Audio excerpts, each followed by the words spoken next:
ไปอยู่หน้าเฮ้ยเดี๋ยวบอกเมื่อหลังอ่ะเลยเมื่อหลังเนี่ยชาโรแมนติกเจ๊เบ๊บ้านเรา tao phát à 我都有ถือไอ้สมุนจีดอนต่อ sao không chỉ đàn đâu nó sẽ sao nào อันนี้คือตึกวันดาวิสตานะสวยมาก trở về ชนโต๊ะอ่ะในเจ้า lao สาว vào sao bằng phát nữa nhỉ มาเจอผู้ว่าใช้ช่างเลยภาคสังเดี๋ยวอันนี้คือสุดเจ้าสาวเดี๋ยวว่าเกือบชั้นลำบากนั่งเชียวกูสายอ่ะ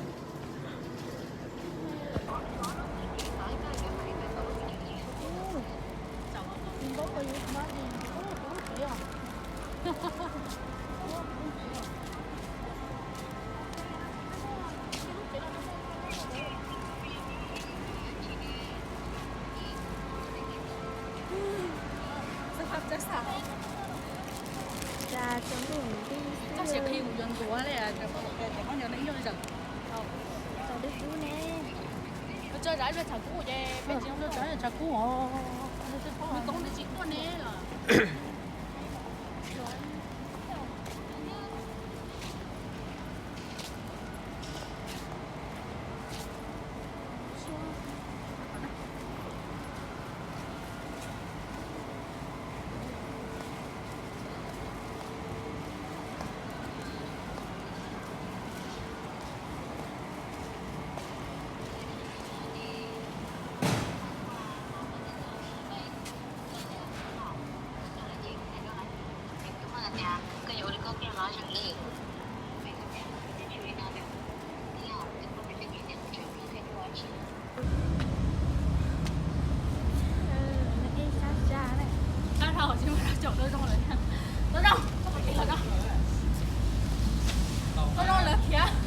？bây giờ là biết sát đi dọc xe đi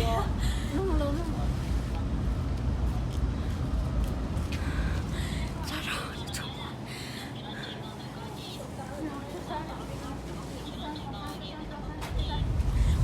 chậu bao xanh y tôi nên có xanh trâu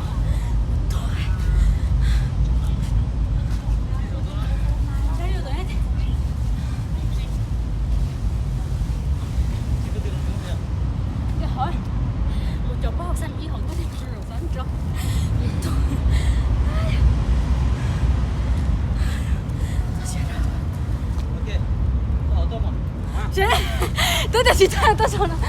nó có dùng tôi ha cái da mỏng nó la nó mỏng à hả hay cho nó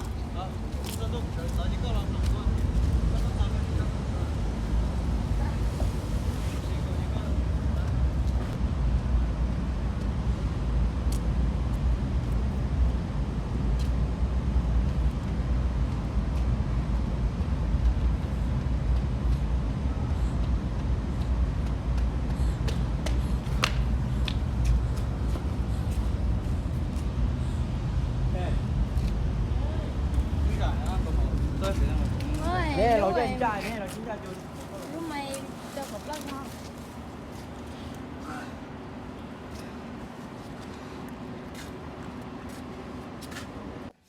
nhớ cho nó nói chị cô cho hai tia tôi sẽ hảo soạn thực xả nè cô giờ cho nên một sai ít không mấy mấy để nó hai tiaศิลปะแต่ถูกส่วนผ้าห่อเราเนาะห่อจงลีจานนะกูเราก็จะมั่นใจที่นั่นอย่าให้เต็มแต่นอนนี่เผาได้ชีนะนะอย่าหนึ่งมันเตาเผาหางเลยนะเนี่ยเราถ้าเจอเท่านั้นเจอกูเราก็จะมั่นใจอย่าเผาได้ชีให้เราเขาเอากูมั่นใจใช่ป่ะเต็มแต่นอนอย่าเผามงนะวันนี้ที่อย่าเผามงที่มั่วจัดตั้งนะอย่าโอเคเนี่ยศิลปะส่วนเผาอะไรอย่างมั่วจะเราจะอะไรนี้nó có giao phao đã chị của lấy của có xịp phaoเลยthế này nhở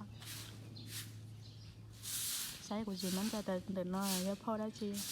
ô là tới sau nè ok để nó giao khan á để nó giao phao ho để nó giao phao đấy chị phao bru phao cắt tù để nó chỉ phao cứ mụ thế để nó chỉ giao phao tay đầmอันนี้ก็คือพ่อผู้ไทยอันที่พ่อได้ชื่ออะไรตั้มหูโอเคขอให้พ่อลื้อ ในยาเผาลาว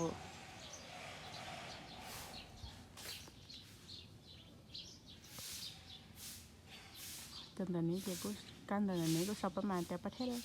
เทศลาวเขามีบรรดาเผ่าหลากหลายแต่มีหนึ่งเดียวและมีความเสมอภาคเปรียบเหมือนสวนดอกไม้ที่มีหลากหลายสีสันและทรงกลิ่นหอมหวนแตกต่างกัน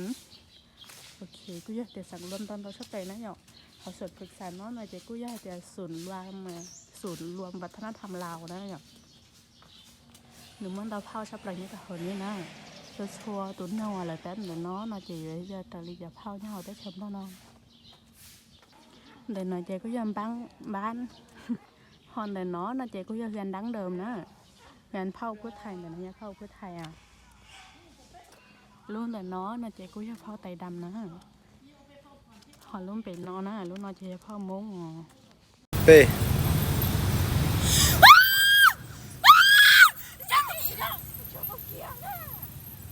ก็ยังหมูเบ้าอ่ะกูทำเสียงเลยนะ